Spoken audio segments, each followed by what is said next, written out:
chrétiens, autres.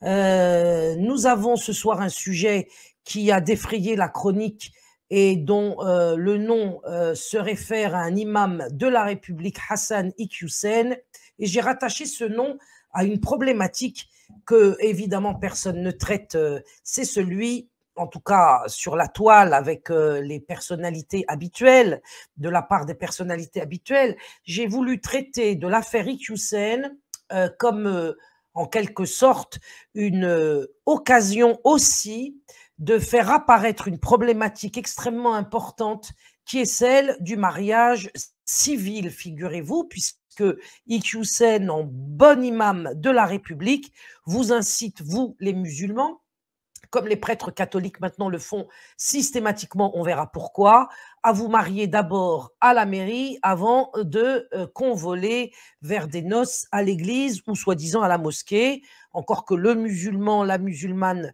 n'ont pas besoin, eux, de se marier à la mosquée, puisque l'absence de clergé nous permet une toute autre organisation. Nous allons en parler. Donc, concernant le personnage Iqiyoussen, j'en ai parlé il y a quelques jours, 2 ou 3 jours, sur la chaîne de Ziad Radio Principe TV. Vous pouvez retrouver cette émission où je me suis longuement exprimé sous cette vidéo, pour ceux qui ne l'auraient pas vue en direct et qui seraient quand même intéressés de savoir ce que j'ai bien pu analyser pour cette rentrée dès ma première émission sur le net qui s'est donc effectuée chez Ziad, l'animateur de Radio Principe.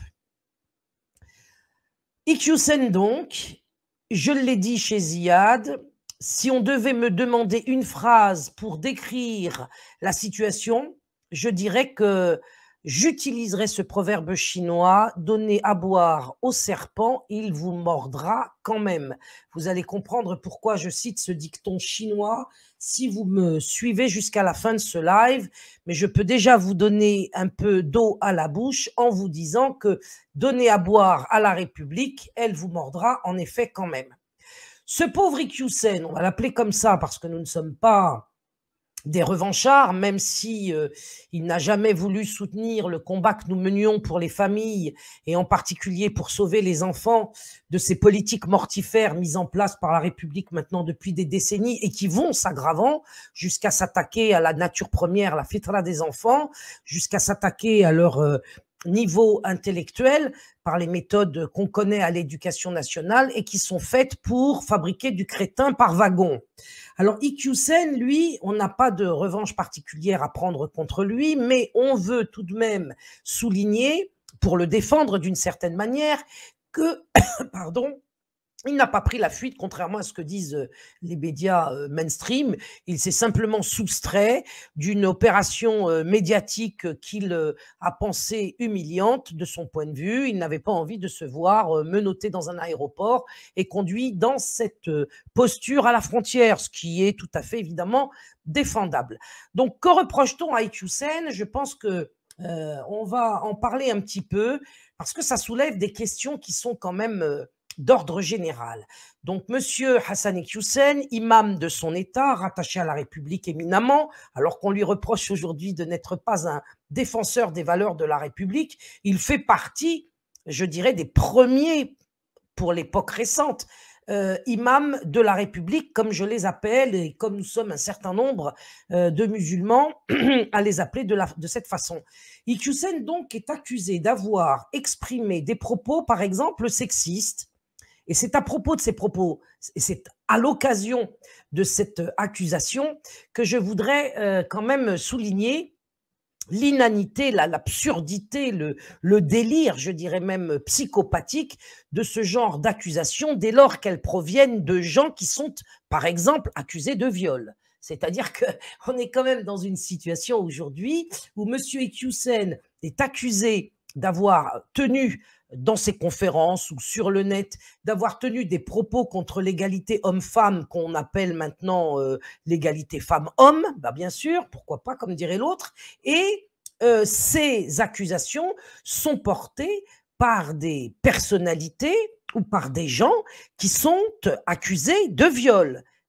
Je pense que nous devons rester quand même quelques secondes sur cette observation parce que personnellement, et c'est encore pour le défendre, si je puis dire, je n'ai jamais entendu Monsieur Iqiyoussen. C'est pour ça que on pourrait être, à ce propos parler de ces prétendus propos sexistes au conditionnel, car moi je n'ai jamais entendu de tels propos sortis de sa bouche.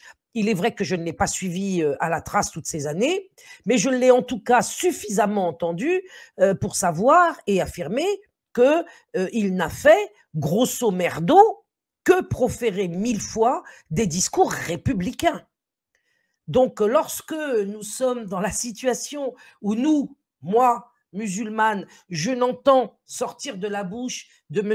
Hassan Iqiyoussen que des discours républicains, j'ai du mal à comprendre pourquoi on l'accuse aujourd'hui de propos qui seraient anti-républicains. Et c'est la raison pour laquelle, pardon, je vous disais en introduction de ce live que lorsque l'on donnait à boire au serpent, eh bien, il mordait quand même.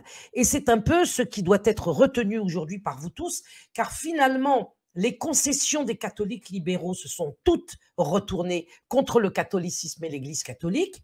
Et nous avons maintenant des imams qui prennent la direction de la République, et plus ils sont républicains, et plus à un moment ou à un autre, ils se retrouvent finalement en difficulté, puisque la République est en train maintenant, alors ça me fait vraiment sourire, d'accuser un Hassan Iqiyoussen de pratiquer de l'entrisme, alors que la pratique de l'entrisme est éminemment une pratique républicaine depuis la Révolution française, puisque la Révolution française a détruit la France pour instituer un régime politique qui est celui de la République, justement en pratiquant l'entrisme. Alors, je ne vais pas faire une leçon, j'ai souvent parlé de la Révolution française, et bien sûr, on y reviendra, mais retenez quand même que concernant M.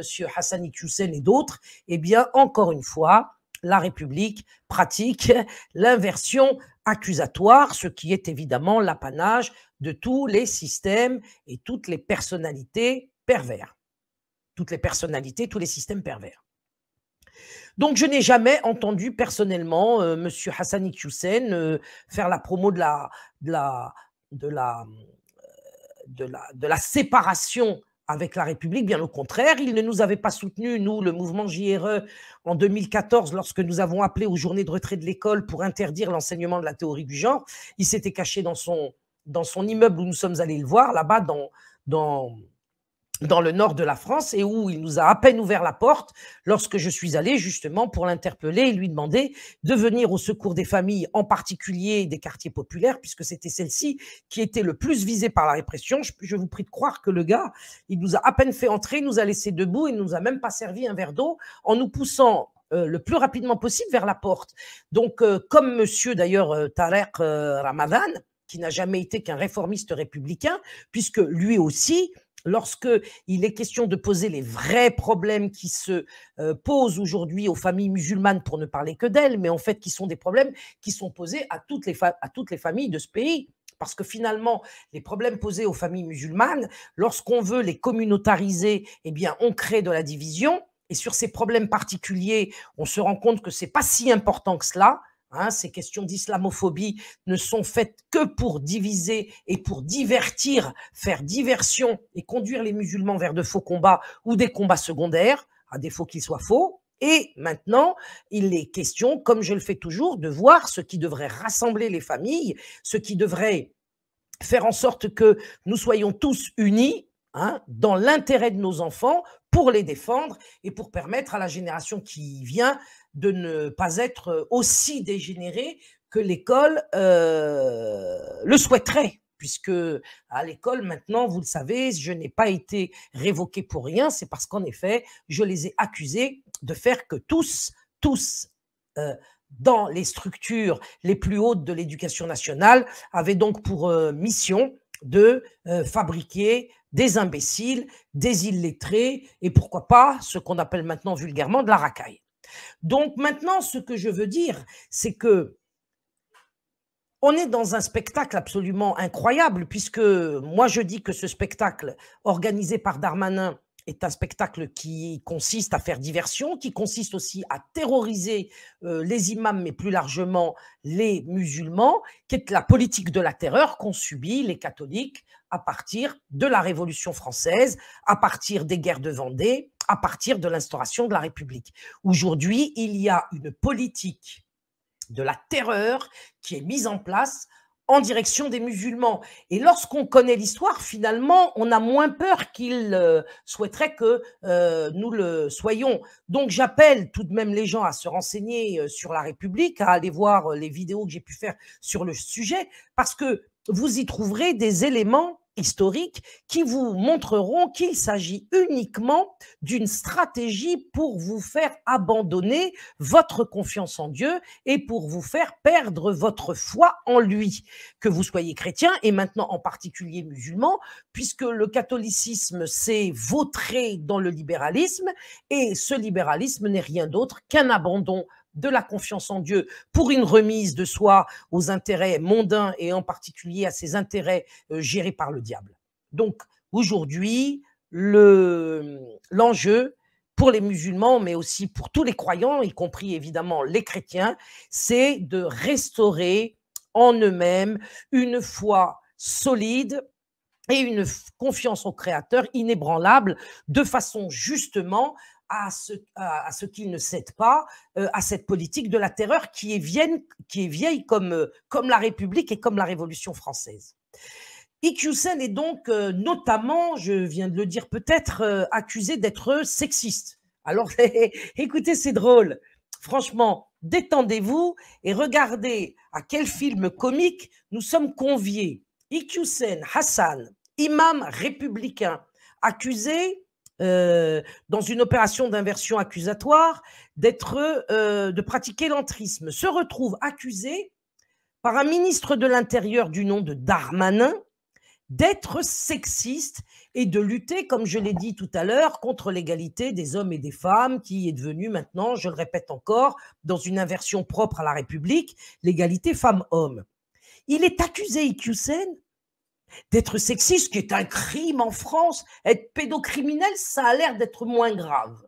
Mais être sexiste, c'est extrêmement grave. Il est accusé d'être sexiste par un ministre de l'Intérieur, du nom de Darmanin, qui est soutenu évidemment par ses pairs et ses affidés, lequel Darmanin, lui, grand défenseur de l'intégrité et de la dignité des femmes devant l'Éternel, ou plutôt devant la République, ce grand défenseur de l'intégrité et de la dignité des femmes est accusé de viol. Il est accusé d'avoir abusé de son pouvoir pour tirer des faveurs sexuelles d'un certain nombre de pauvres filles malheureuses qui allaient chez lui quand il était je ne sais quoi, quel élu, réclamer des logements ou je ne sais quel avantage matériel, on va dire. Nadia me dit, cette histoire est très floue, même si elle est floue, il n'empêche que ce dont je vous parle aujourd'hui, c'est que nous avons un Darmanin, qui peut-être d'ailleurs s'appelle Dahman, comme me dirait Karim le Prévoyant, un Dahman, qui lui est accusé de viol, qui est accusé d'abus sexuels, comme si on pouvait d'ailleurs abuser sexuellement, puisque dès lors qu'il y a comment dirais-je, une sexualité non consentie, il ne s'agit pas d'un abus, mais d'un viol. Parce que le vocabulaire maçonnique a toujours évidemment tendance à faire en sorte que tout le mal soit diminué par le vocabulaire. Donc, maintenant, nous sommes dans cette situation où nous avons un ministre accusé de viol, et dans des dossiers qui sont manifestement assez sérieux, hein. Toute la presse en a parlé, je ne prends pas de grands risques en le répétant moi-même, qui vient défendre les femmes de ce pays contre cet imam Iqiyoussen extrêmement dangereux, qui pourtant, si je ne m'abuse et si je tiens compte des informations qui nous ont été données jusqu'à présent, semble avoir été, si ce n'est son ami, au moins une de ses relations proches. Donc on est vraiment vraisemblablement dans une situation qui est une espèce de mise en scène diabolique dont on ne saura pas tout, mais où, à mon avis, il ne faut pas chercher à savoir. Car comme je vous le disais tout à l'heure, il s'agit de mettre en place encore une fois une diversion de ces problèmes que nous rencontrons en tant que papa, en tant que maman, en tant que frère et sœur, en tant que personne âgée, de la situation qui nous est faite aujourd'hui. Et donc, on pourrait dire à Darmanin, tes affaires avec Iqiyoussen, on s'en fout. Ce serait, je pense, la meilleure position à adopter. Sauf que il me paraît quand même important de montrer la perversité de cette société dans laquelle nous vivons, parce que je viendrai justement conclure là-dessus tout à l'heure, de la perversité de cette société qui permet aujourd'hui à un accusé de viol, hein, un accusé de viol, de prendre l'épée contre un imam prétendument sexiste. Et Darmanin n'est pas le seul, évidemment, à pratiquer l'inversion accusatoire de cette sorte, parce que j'ai pu voir, je crois c'était sur BFM, que je regarde uniquement sur le net, puisque je n'ai pas la télévision, cassez vos télévisions, entre parenthèses, cassez-les toutes. L'avocate de M. Iqiyoussen, qui s'appelle Lucie Simon, je l'ai vue donc sur le net faire une déclaration à BFM TV à propos de cette loufoquerie qu'est cette affaire Iqiyoussen-Darmanin, parce qu'on ne peut pas détacher Iqiyoussen de Darmanin et on ne peut pas ne pas considérer en effet qu'il y a des liens entre eux qu'on ne s'explique pas et qu'il ne faut pas chercher à expliquer parce que, encore une fois, on s'en fout. Voilà. Mais par contre, quand on entend l'avocate de notre cher Iqiyoussen dire sur BFM TV que pour défendre cet imam de la République, cet Iqiyoussen Hassan, elle a été menacée d'être violée. Donc là, il ne s'agit pas qu'on ne nous le prétende pas de musulmans qui violeraient des femmes. Il s'agit de ceux qui sont les souteneurs de M. Darmanin et qui veulent voir M. Iqiyoussen expulsé Manu Militari. Eh bien, l'avocate de M. Iqiyoussen s'est vue par ces gens-là, par les soutiens de Darmanin, par les pourfendeurs d'imams prêts à les expulser Manu Militari, eh bien, elle a eu la chance, hein, parce qu'elle est quand même dans un pays qui aime les femmes, de s'entendre dire que c'est une pute à bougnoule. Donc, elle a reçu de nombreux messages très sympathiques des soutiens de Darmanin qui ne sont pas sexistes, comme vous pouvez le voir, puisqu'ils se sont simplement limités à la traiter de pute à bougnoule, ce qui n'est absolument pas, évidemment, sexiste. Et puis, elle a été aussi menacée de viol. Et ce n'est pas très étonnant, évidemment, vu la qualité, ou plutôt le défaut de ce ministre de l'Intérieur, accusé lui-même de viol. Et alors, le plus drôle, c'est que les avocats de cette Lucie Simon, regardez le monde dans lequel on vit, si ce n'est pas une société devenue totalement détraquée, cette Lucie Simon, par l'intermédiaire de ses avocats, a demandé une protection policière à M. Darmanin, évidemment, puisqu'il est ministre de l'Intérieur. Donc, on est chez les dingues, et je vous le dis, faites en sorte de ne pas vous occuper de ce genre de gaudriole. On se fout de nous. Laurin dit, ce gouvernement islamophobe, eh bien, on s'en fout aussi, parce que cette lutte contre l'islamophobie est une invention d'un grand milliardaire juif du nom de George Soros. Voilà, c'est-à-dire qu'on veut vous enfermer dans des combats communautaristes de façon ensuite à vous balancer sur la tronche des lois anti-séparatistes qui conduisent aux situations dans lesquelles nous nous trouvons aujourd'hui, puisque c'est à cause du prétendu séparatisme que la loi contre l'école à la maison a pu passer. Cette loi qui a combattu, qui a interdit de fait l'instruction en famille, s'est appuyée sur les prétendus comportements séparatistes des musulmans. Donc, si vous comprenez un jour quelque chose pour ceux qui se sont engagés dans des combats strictement communautaristes, sachez que vous avez été instrumentalisés, je dirais même pas par des politiques en particulier, mais par le diable lui-même. Parce que nous, les familles musulmanes, nous avons, comme les familles françaises dites de souche, exactement le même intérêt sur beaucoup de plans de la vie en société. Par exemple, l'école à la maison, nous en avions tous besoin. Je ne vais pas parler des intérêts et des qualités de l'école à la maison, puisque ce n'est pas le sujet, mais en tout cas, Sachez que nous n'avons pas intérêt, nous les musulmans, à nous enfermer dans cette lutte contre l'islamophobie parce que celle-ci est faite pour vous vaincre. Nous avons des adversaires qui veulent vous marginaliser, qui veulent vous ghettoiser et qui veulent vous désigner comme des pièces rapportées qui ne posent aucun problème, aucune problématique, aucune action en vue de l'intérêt général. Or, nous, en vérité, les musulmans, et je le montrerai tout à l'heure parce que je vais évoquer cette affaire de mariage civil qui désigne bien une problématique qui est commune à tout le monde, aux catholiques et aux musulmans. Je parle des croyants là uniquement parce que ce mariage civil a été imposé contre le christianisme et maintenant veut s'imposer contre l'islam. Nous allons y revenir. Et nous allons y revenir parce que, je répète, donc, Monsieur Iqiyoussen, et c'est là où on va commencer à s'occuper de nos oignons plutôt que de ce qui ne nous regarde pas, c'est de sa relation avec Monsieur Darmanin. Eh bien, Monsieur Iqiyoussen n'a jamais été autre chose qu'un imam de la République. D'ailleurs, il le dit lui-même, je suis républicain, j'aime la République, je défends les valeurs de la République. Et d'ailleurs, tous ses défenseurs également le clament de la même façon.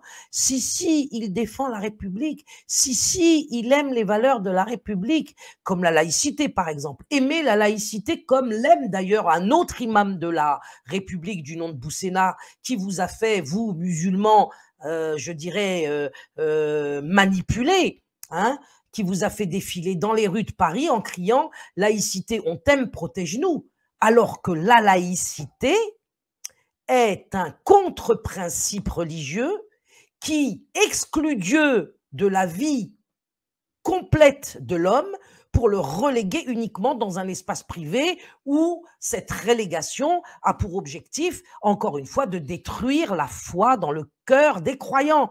Parce que si les lois de la société ne sont pas divines et que nous vivons dans une société qui met en place, comme c'est le cas dans les républiques et en particulier dans la République anti-française, eh bien, nous sommes les objets et nous devons, par la force des choses à cause de cela, nous soumettre à des lois qui sont absolument perverses, pour ne pas dire sataniques. En tout cas, pervers, satanique, c'est la même chose, puisque satanique, diabolique, pervers, c'est toujours la même opération qui consiste à mettre les choses à l'envers, puisque les choses à l'endroit, elles ont été créées de cette façon-là, par Allah, c'est-à-dire par Dieu.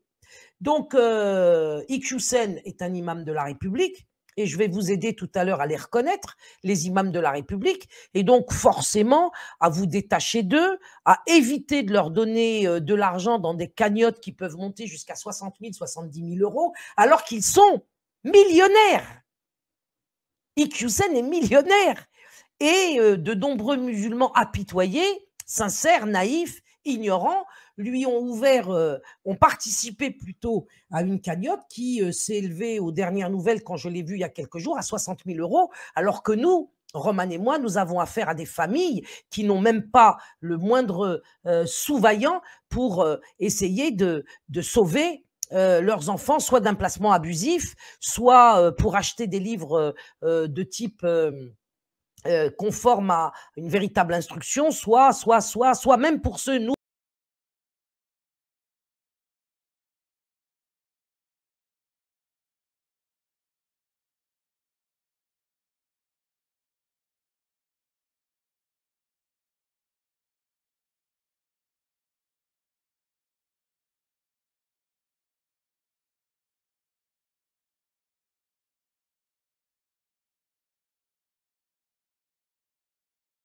Élevé aux dernières nouvelles, quand je l'ai vu il y a quelques jours, à 60 000 euros, alors que nous, Roman et moi, nous avons affaire à des familles qui n'ont même pas le moindre sous-vaillant pour essayer de sauver leurs enfants, soit d'un placement abusif, soit pour acheter des livres de type conforme à une véritable instruction, soit même pour se nourrir parfois.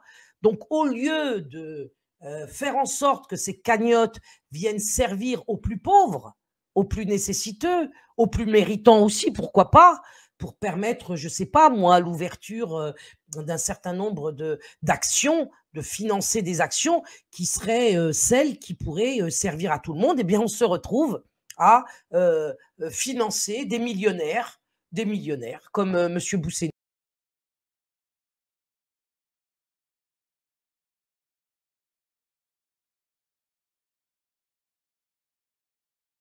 Ou des millionnaires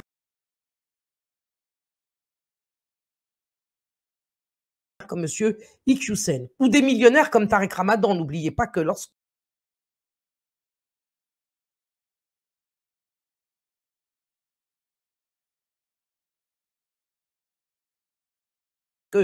il était lui-même accusé de la même façon que Monsieur Darmanin d'être un violeur. Ça, c'est une grande famille, hein, les violeurs, manifestement. Hein, ou les accusés de viol, c'est une famille extrêmement, comment dirais-je, importante en nombre parmi ce que on nomme à tort les élites. Parce qu'en vérité, ces gens ne sont pas des élites. Ce sont des contre-élites. Parce que l'élite, elle est divine, elle est pour faire le bien. Et eux, ils ont pris, évidemment, pour eux, le terme d'élite pour se faire passer une fois de plus pour ceux qu'ils ne sont pas, c'est-à-dire des gens bien, alors que ce sont des gens extrêmement mauvais, voire même pire que cela. Mais comme vous le savez, leur liberté d'expression pour dire le mal ne m'autorise pas à moi à exprimer mon devoir de dire le bien et de condamner le mal. Ça, c'est un autre aspect de la République perverse. Donc Ramadan, je viens de le citer, je vais le redire parce que ça fait partie de mon raisonnement. Lui non plus, comme Iqiyoussen, n'a jamais été qu'un réformiste républicain.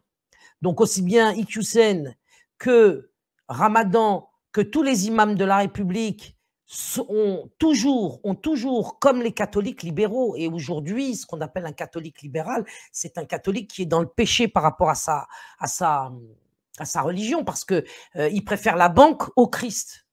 C'est ça le problème, c'est un bourgeois qui préfère l'argent à Jésus-Christ lui-même, qui est, d'après la religion chrétienne, quand même, le moins qu'on puisse dire, le pilier du catholicisme. Eh bien, ce pilier chez les catholiques libéraux a été remplacé par les colonnes des banques.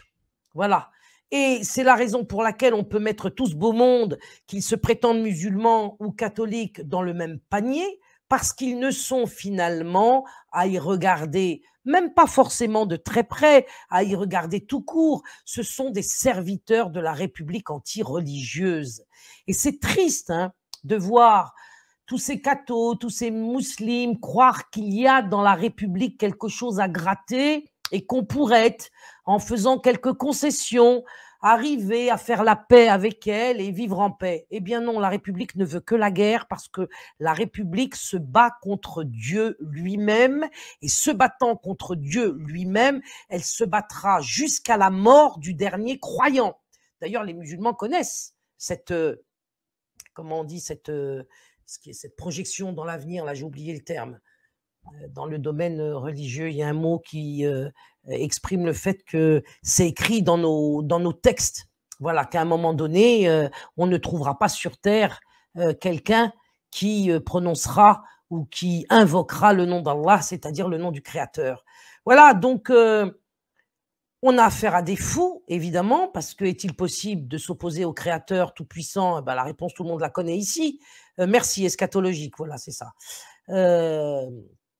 Comme si c'était possible de s'opposer au Créateur, ce qui tout-puissant de surcroît, dont on dépend absolument dans tous les aspects de notre existence. Si tout de suite Dieu me retire le souffle, vous ne m'entendrez plus jamais. Donc tous ces psychopathes complètement cinglés qui pensent pouvoir mener un combat contre Dieu et par conséquent contre la religion et par conséquent achever jusqu'au dernier croyant, montre bien que nous avons affaire à des malades mentaux, à des psychopathes dans le pire des cas, je l'ai dit, à des maudits.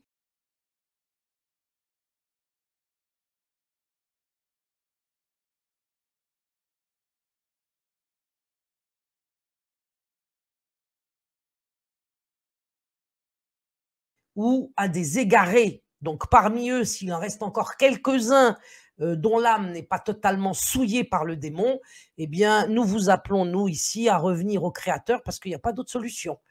Surtout dans les périodes eschatologiques, en tout cas dans les périodes de fin de cycle, et nous en vivons une de plus en plus violente aujourd'hui, il n'y a pas d'autre solution que de revenir repentant au Seigneur et d'être à son service autant que faire se peut. Vous avez donc compris que défendre les valeurs de la République, c'est défendre le système pervers qui nous gouverne, qui, comme je viens de le dire, lutte contre Dieu depuis la création de l'homme. Depuis Adam et Ève. Depuis Adam et Ève, le diable a juré la perte de l'homme. Donc, il faut comprendre que ce diable a une multitude de visages et ce n'est pas forcément un personnage.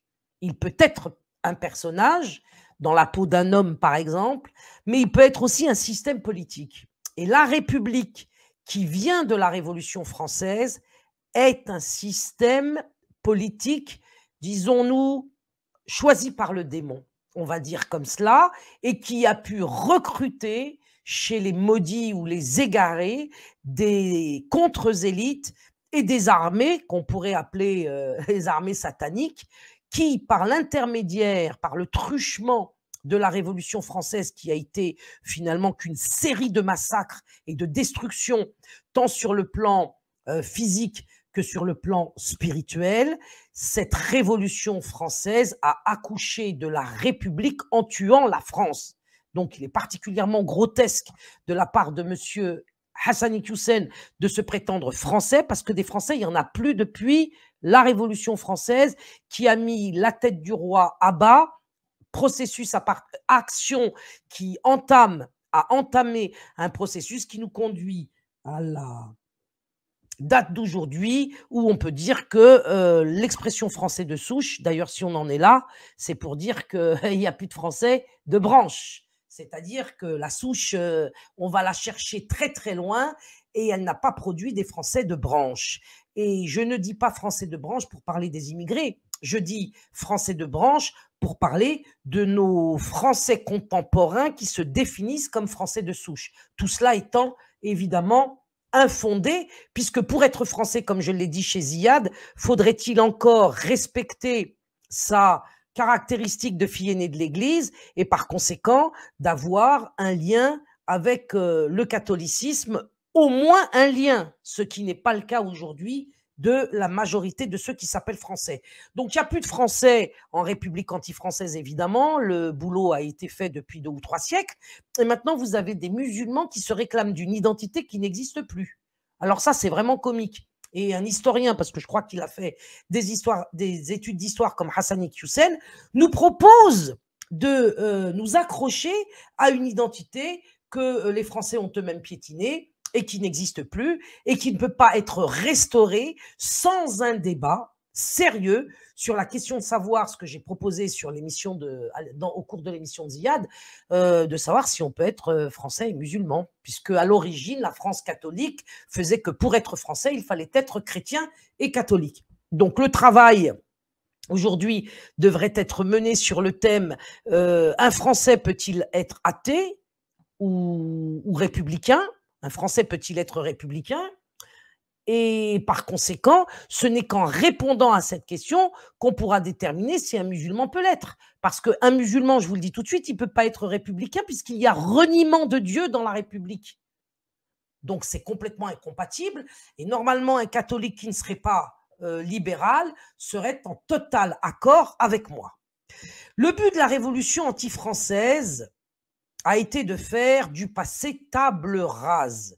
Qu'est-ce que ça veut dire faire table rase? Eh bien, c'est tout détruire, éradiquer, détruire complètement la foi et la confiance en Dieu. Et pour éliminer du cœur des hommes cette foi et cette confiance dans le Créateur, ils détruisent toutes les formes possibles de transmission légitime entre les générations. Quand un jeune manque de respect à ses respectables parents, respectables parce que protecteurs, je ne parle pas des parents violeurs évidemment, mais lorsque l'on a la chance d'avoir des parents protecteurs et que cependant on est un petit jeune con qui leur manque de respect, eh bien, je peux vous dire que le système pervers alors se délecte.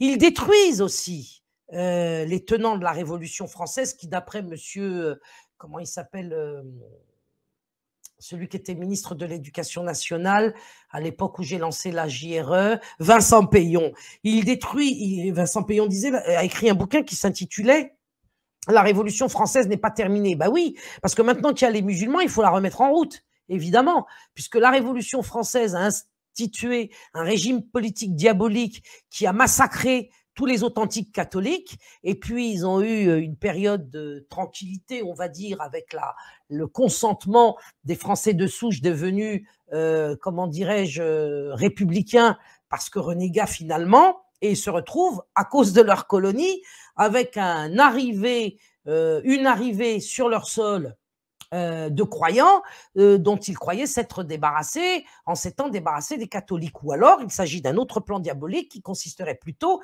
à ce qu'après l'éradication des catholiques, la République maintenant fait venir sur le sol hexagonal et en Europe en général des croyants musulmans pour les éradiquer à leur tour, comme les catholiques l'ont été dans les cadres des guerres de Vendée et la mise en place des différentes républiques qui se sont succédées depuis la Première République après la Révolution française. Ils détruisent aussi toute idée de complémentarité entre les sexes. C'est pour ça qu'ils ont le mot égalité à la bouche. Le mot égalité, évidemment, n'est pas une réalité naturelle et ni une réalité d'ailleurs sociale, encore moins un projet politique, puisque cette égalité cache en fait la destruction de la complémentarité entre les sexes ou la destruction de la complémentarité entre les corps sociaux, etc. Ils répandent en même temps, et ça c'est toujours le travail de la Révolution française et de la République, ils répandent la guerre sociale par tous les moyens. Par tous les moyens, ils veulent la guerre à tous les niveaux, et dans le domaine social en particulier, ils la sèment en mettant en place, ça ne fait pas 3 jours que c'est le cas, hein, c'est un travail de longue haleine. De ce point de vue, on peut les admirer pour leur patience et leur acharnement.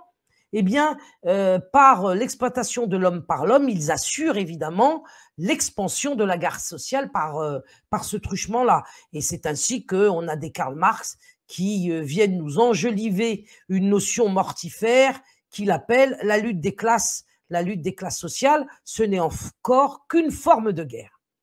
Donc les révolutionnaires français, pour prendre le pouvoir définitivement, ont fini par comprendre qu'il fallait, et ça c'est Vincent Peillon qui le dit dans une interview qu'il donne sur le YouTube, vous pouvez la retrouver. Les révolutionnaires français se sont retrouvés très embêtés parce qu'ils installaient la République, elle retombait, la Restauration venait, ça, une seconde République arrivait, elle retombait. Ils n'arrivaient pas à maintenir de manière stable le régime républicain. Et ils ont fini par comprendre qu'en fait, il leur fallait prendre pour que leur pouvoir devienne pérenne, il fallait prendre le contrôle de 3 moments importants de la vie d'un homme. La naissance, le mariage et le décès. Et tant que c'était l'Église qui tenait en ses mains, dans les registres paroissiaux, les sacrements de la naissance, du mariage et de la mort, eh bien, l'Église restait aux yeux du peuple au-dessus de l'affiche, c'est le moins qu'on puisse dire. Et à partir de là, évidemment, lorsqu'ils ont compris cela, la Révolution française et la République s'est dit, nous ne serons jamais victorieux tant que ces 3 moments ne tombent pas définitivement sous notre contrôle. Et on va prendre l'un de ces moments qui est dans le titre de mon émission, c'est le mariage. Le mariage civil est un terme de mon titre, parce que je voudrais, du titre de cette émission, parce que je voudrais vous démontrer, pour ceux qui seraient sceptiques, qu'en effet, Iqiyoussen est un imam de la République, mais que surtout être un imam de la République est une grave erreur, pour ne pas dire une grave faute à l'égard de Dieu. Une grave faute à l'égard de Dieu. Parce que l'occasion que me donne Iqiyoussen de parler du mariage civil,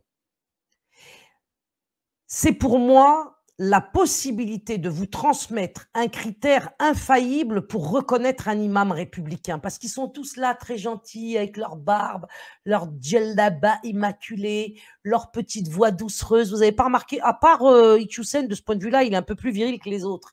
Ils ont tous des petites voix de jeunes filles, les imams qui se font des cartons sur le net, parce qu'ils s'adressent à des petites filles peut-être et pas à des hommes.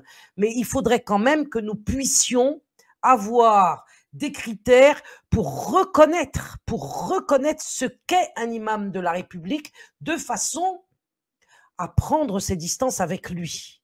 Il y a de nombreux critères. Vous allez trouver sous cette vidéo une de mes anciennes vidéos qui s'intitule « Comment reconnaître un vrai leader musulman ». Je vous conseille de la voir ou de la revoir parce que dans cette vidéo, je donne justement de nombreux critères pour reconnaître un leader musulman authentique. Eh bien là, je vais vous donner un critère pour reconnaître un authentique imam républicain. Eh bien justement, ce critère, je vais aller le chercher dans la question du mariage. Un imam républicain, et ça c'est le critère absolument infaillible, même si vous ne connaissez pas les autres, avec ce seul critère, vous saurez que vous avez affaire à un suppôt de la République. Un imam républicain vous propose de faire le mariage civil avant le mariage religieux. Je répète, l'imam républicain vous propose de faire le mariage religieux après le mariage civil. Alors vous allez dire, c'est bizarre, où y a-t-il un enjeu dans l'avant et l'après? Eh bien, c'est ce que nous allons voir. On pourrait évidemment penser à première vue qu'avant, après, c'est anodin du moment que le mariage religieux a eu lieu. On va se marier à la mairie puisque ça fait tellement plaisir à la République. Et puis après, on s'en fout. On va aller se marier à l'église ou à la mosquée. Où est donc le problème, Madame Bellegoul? Le problème, il est de la plus haute importance. C'est un problème extrêmement grave. Et s'il n'y avait pas de problème, et là je vais vous demander de me répondre sur le chat que je lis depuis tout à l'heure, s'il n'y avait pas un problème pour eux qui veulent nous imposer le mariage civil avant le mariage religieux, pourquoi ont-ils alors criminalisé les ministres du culte ou le mariage religieux pour contraindre les prêtres à passer après le mariage civil? Pourquoi ont-ils criminalisé le fait de se marier à l'église en premier? Pourquoi? Il y a aujourd'hui, sachez-le, et c'est très important, un article 433-21 du Code pénal qui criminalise le fait de se marier religieusement avant de se marier civilement. Autrement dit, lorsque vous êtes un prêtre condamné et puni par le Code pénal en raison de cet article 433-21, vous êtes puni de 6 mois d'emprisonnement et de 7 500 € d'amende si vous êtes un prêtre qui avait procédé de manière habituelle à des cérémonies religieuses de mariage avant l'acte de mariage préalablement reçu par les officiers de l'état civil à la mairie. En un mot, ça veut dire qu'un curé, s'il fait le mariage d'un couple homme-femme sans avoir vérifié que cet homme et cette femme sont d'abord passés pour se marier à la mairie, le prêtre en question est puni de 6 mois de prison ferme et de 7 500 € d'amende. Lorsque vous savez que la solde d'un curé s'élève grosso modo à 400 balles, à peu près le montant du RSA, 450, vous pouvez imaginer quel est le caractère exorbitant de ces 7 500 € d'amende qu'ils encourent de payer s'ils acceptent de marier religieusement, je le répète, un couple homme-femme avant qu'il ne se soit marié et présenté à la mairie. Donc, s'il y a une criminalisation de ce fait par l'article 43-21 du mariage religieux organisé avant le mariage civil, c'est qu'il y a bien un enjeu de la plus haute importance pour la République. À votre avis, lequel? À votre avis, lequel? On me demande qu'est-ce que je pense des mariages religieux musulmans. J'y viens justement parce que je sais qu'on en dit beaucoup de mal, mais bref, on va en parler à la fin de mon live. Donc, pourquoi, à votre avis, la République interdit qu'on se marie à l'église quand on est chrétien avant de se marier à la mairie? Est-ce que vous le savez? C'est pour encourager la fornication? Ben non, puisque là, il s'agit de mariage. On te demande de venir te marier à la mairie et puis ensuite, tu peux te marier à l'église. Pourquoi y a-t-il, de la part de la République, une loi répressive contre le mariage religieux qui aurait été organisé en premier, avant le mariage civil? C'est dire qu'ils font bel et bien la guerre contre notre Créateur, tout à fait. Alors, évidemment, ce que je dois préciser, parce que cela concerne surtout les catholiques, avec l'institution du mariage civil, vous avez eu évidemment la possibilité de divorcer, puisque dans le mariage catholique, voilà, Abderrahim Driss l'a trouvé, pour désacraliser le mariage. Bravo, bravo Abderrahim, exactement, parce que nous sommes dans une situation où, en tant que chrétiens ou musulmans, nous servons Dieu en premier. Dieu premier servi. Dieu doit être le premier servi. Et si nous allons à la mairie nous marier devant les officiers représentant le régime républicain anti-religieux, eh bien, nous servons le pervers en premier. Nous servons la perversité en premier. Et il est d'ailleurs tout à fait remarquable de voir que les mariages se délitent de plus en plus depuis le mariage civil. Les mariages religieux ont toujours été, dans le temps en tout cas, des mariages qui ont bénéficié éminemment d'une protection divine absolument incontestable. On me dit aussi c'est une association, un shirk. C'est absolument le cas. Il nous demande de nous marier d'abord à la mairie pour tout simplement nous conduire à considérer que la République est plus importante qu'Allah, que la République est au-dessus de Jésus-Christ, pour parler en direction des chrétiens. Et tant que les chrétiens se sont battus pour le refuser, parce qu'ils l'ont refusé lors de cette loi qui leur a été imposée à partir de, si je ne m'abuse, je ne me rappelle plus de l'année, mais c'est au XVIIIe siècle. Hein. Donc, ils ont commencé, je crois que c'est en 1720 que ce mariage civil a été, 1700, oui, vérifiez-le, 1792, voilà, ça me revient, 1720 c'est autre chose, j'ai confondu avec quelque chose d'autre, excusez-moi. Donc il y a eu des combats de la part des catholiques jusqu'à leur défaite finale, mon avis ils n'auraient pas dû céder, mais bon, on n'est pas toujours à la place des autres. Le mariage civil a été institué en 1792, évidemment, puisque la tête du roi n'était pas encore tombée en 1720, c'est 1792, avec évidemment une rébellion des catholiques qui ont tout de suite vu dans cette loi une mesure anti-religieuse. Hein. C'est depuis, d'ailleurs pour eux, un double drame, puisque ce mariage civil qui est une désacralisation conduit aussi à la fin du mariage pérenne avec l'autorisation de divorcer. Donc, les mariages à partir de 1792 ne vont plus se célébrer d'abord auprès du prêtre. D'abord, avant, il n'y avait pas d'abord ni après, il n'y avait que le prêtre. Le mariage n'était que religieux. Hein.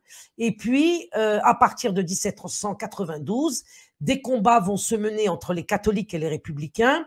Je vous passe les détails de ces combats. mais force est de constater malheureusement que finalement la République a fini par imposer sa volonté. Sachez que avant que la République n'impose totalement sa volonté, c'est-à-dire que les gens aillent se marier en grande pompe, considérant qu'il s'agit d'une belle et authentique cérémonie, eh bien, nos paysans français du XVIIIe siècle, de la fin du XVIIIe siècle, par exemple, eh bien, eux, pour ne pas reconnaître justement ce mariage civil imposé par la terreur et par les armes, eh bien, y allaient tout crotté et en sabot, en tenue de travail et non pas en tenue de cérémonie. Voilà. Donc, 1792, on impose le mariage civil et le combat contre le mariage religieux commence jusqu'à la loi qui, à l'article, la loi du code, jusqu'à l'article du code pénal 433-21, criminalise donc tout prêtre qui sera traité comme un grand délinquant, voire même un criminel, si jamais il consentait à marier un jeune couple avant qu'il ne l'ait été, soi-disant, par les officiers municipaux de la mairie. Donc, en fait, le diable premier servi pour la République. Voilà la concession à laquelle finalement toute l'Église catholique et les chrétiens en général en France ont consenti.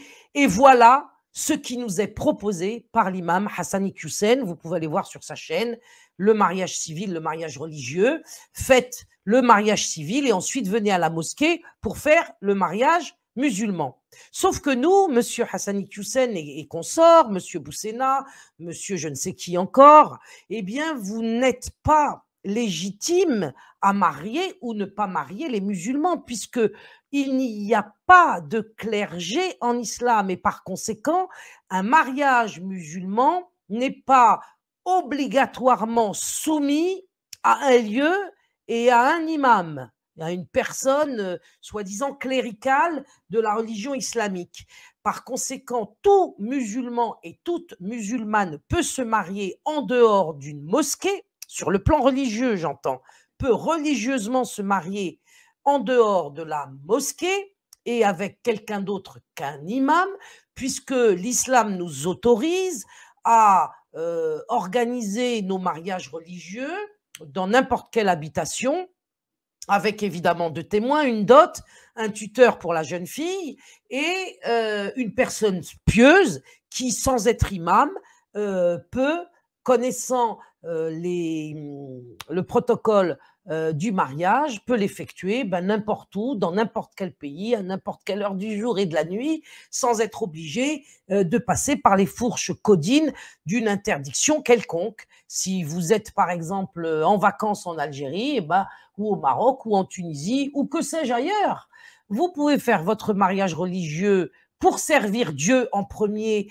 pour maintenir votre lien sacré d'époux et d'épouse, et puis ensuite rentrer en France, vous pouvez toujours faire un enregistrement administratif en sabot, comme les paysans du XVIIIe siècle, et arriver tout crotté à la mairie, puisqu'il ne s'agit pas en fait de fêter ce mariage, prétendu mariage républicain.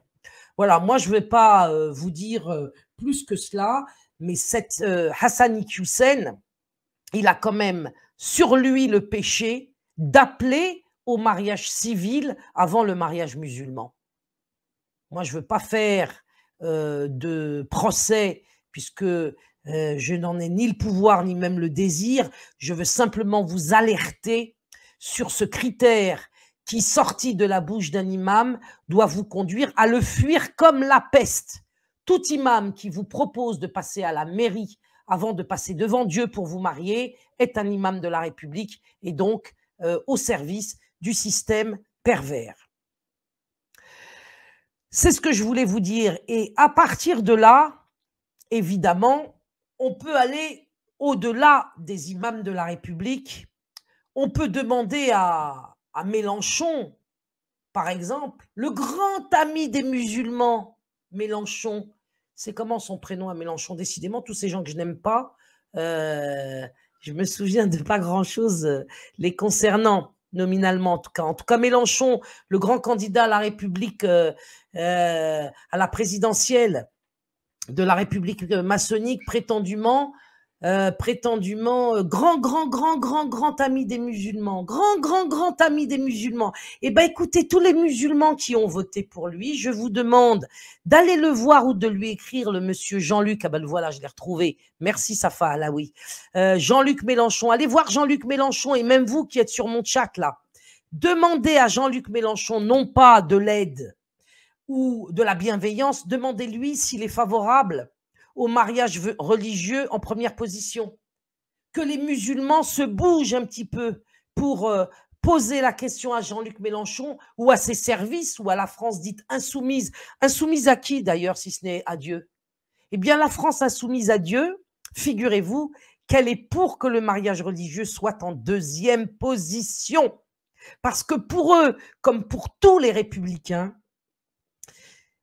la cérémonie du mariage religieux, ils ne l'excluent pas, dès lors qu'elle arrive en deuxième, je n'arrête pas de le répéter, parce que pour eux, elle n'est pas obligatoire. Elle n'est pas obligatoire. Vous pouvez comprendre cela? Elle passe en deuxième pour désacraliser, pour faire de l'association, pour vous amener à encore plus d'allégeance à l'égard du système athée. Vous fondez un couple devant les institutions anti-religieuses. Vous pouvez bien imaginer que dès lors, il y a de grandes chances pour que votre mariage parte en sucette, comme diraient les jeunes. Alors on va me dire, oui, mais alors voilà, vous ne prêchez que pour votre paroisse islamique. D'abord non, puisque je presse aussi pour que les catholiques puissent évidemment eux-mêmes faire un mariage religieux avant cette parodie de mariage diabolique qui se passe à la mairie. Et la seule façon de se comporter aujourd'hui par rapport à ce mariage à la mairie, c'est d'y aller non pas en grande pompe et bien habillé avec des youyous et des confettis. Il faut y aller simplement comme on va à la CAF. On prend un ticket, on s'assoit, on a les sabots crottés, on passe, on a les 2 témoins obligatoires et on se barre. À 4, ça suffit. Voilà. Oui, Mohamed Mélenchon est athée. Et c'est la raison pour laquelle il sera certainement pour le mariage civil en premier. Voilà. Donc, qu'est-ce que je voulais vous dire? Oui, on va me dire, bon, comme d'habitude, la belle goule, elle est complètement illuminée parce que les mariages religieux, on voit ce que ça donne. Ça se passe sur le bout d'une table. Le type consomme ensuite le mariage et laisse tomber la femme. Voilà. Alors que le mariage civil, lui, il produit des effets juridiques de protection. Il va protéger la femme. Hein, alors que le mariage religieux, il ne protège pas la femme. Elle peut être utilisée, la femme est jetée comme une vieille chaussette ensuite. Alors là, je vais dire comme il se doit. Ah bon? Ben voyons, comme dirait l'autre. Ben voyons. Le mariage religieux n'empêche pas le discernement. Qui dit mariage religieux ne dit pas imbécilité ou précipitation ou ne pas respecter les règles de l'art. Un mariage religieux se fait au mieux, évidemment, avec des membres de sa famille, se fait au mieux après une période qu'on peut appeler en langage français de fiançailles pour quand même se connaître, même si on doit être en présence d'un chaperon comme le faisaient avant les couples du début du siècle en France. Un mariage religieux, ça ne suppose pas faire n'importe quoi. Pourquoi accole-t-on au mariage religieux le fait que celui-ci ne protégerait pas la femme parce que trop précipité et mis en œuvre par un imposteur homme, par exemple, un époux, un prétendu époux imposteur qui chercherait finalement qu'à ne consommer que des brebis musulmanes complètement naïves. Mais il n'est pas question de faire des mariages religieux n'importe comment. Un mariage religieux, ça se prépare. Un mariage religieux, ça s'organise. Et il y a un certain nombre de choses qui ne peuvent pas être économisées dans le mariage religieux. Si évidemment vous demandez comme dot à votre futur mari, dans le cadre d'un mariage religieux, une bouteille d'eau de marque quelconque, et que vous, c'est l'amour qui compte et que vous n'avez pas besoin d'une dot très élevée, ben, évidemment, vous mettez toutes les chances de votre côté pour avoir en face de vous un imposteur qui vous offrira pour dot un Coran et qui, à la première occasion, après avoir consommé le mariage, se barrera. Donc le mariage religieux n'économise pas le discernement, l'intelligence, la connaissance, la présence de la famille et du tuteur, l'obligation de la dot, et j'en passe. Et le mariage civil, figurez-vous, ne protège pas l'épouse qui est abandonnée avec ses enfants. Combien en ai-je au téléphone? C'est ce qui m'a empêché pendant ces 2 ou 3 mois d'ailleurs de venir en live et de vous parler sur le net. Combien de familles qu'on appelle monoparentales sont détruites, brisées, humiliées, ruinées, alors même qu'elles sont passées par la mairie, laquelle République ne lui a apporté aucune protection, même pas la garantie, après la fuite du mari pervers, d'être payé par lui de sa pension alimentaire. On lui demande juste d'aller se livrer ensuite à la CAF pour être l'otage des allocations familiales. Mais je vous signale que toute union libre, ce que le mariage religieux est considéré, prend aussi la CAF. Donc, en vérité, quand les imams de la République vous font croire que le mariage religieux ne protège pas la mariée ni les enfants, l'épouse ni les enfants, eh bien, ces gens-là mentent et se font les serviteurs du démon. Clairement. Et on ne peut pas ne pas reconnaître un imam de la République quand il vous propose de vous marier d'abord à la mairie, puisqu'il fait en sorte que le système pervers soit le premier servi et Dieu après. C'est une honte. Raib, c'est une honte. Alors moi, je ne vais pas vous dire de ne pas vous marier à la mairie, je vous dirai que si vous le faites, n'accordez pas à ce prétendu mariage une autre importance que celui de l'enregistrement administratif. Vous en avez besoin, sans doute, dans de nombreuses occasions, parce que ce mariage civil produit des effets juridiques que le mariage religieux ne peut plus produire dans la société laïque qui rejette Dieu. Par exemple, une femme ne pourra pas, si elle n'est pas mariée civilement avec son mari, hériter de lui selon les termes de la loi maçonnique. Hein. Donc, elle sera qu'une étrangère à l'égard de son époux si elle se limite au mariage religieux. Vous voyez où on en est. On parle de limitation parce que une femme qui n'est pas mariée civilement à son époux, si celui-ci devait céder et laisse par exemple une somme de 100 000 € en héritage pour elle, eh bien elle devra payer la part qui est dévolue à une étrangère qui recevrait un héritage d'un homme qui n'est pas lié avec elle sur le plan juridique et qui s'élèverait à un montant des 60% des 100 000 balles. Alors que l'épouse, elle, évidemment, hérite d'une plus grande part de la somme après avoir évidemment payé le droit de succession, puisque dans la société dans laquelle on est, il y a des impôts partout.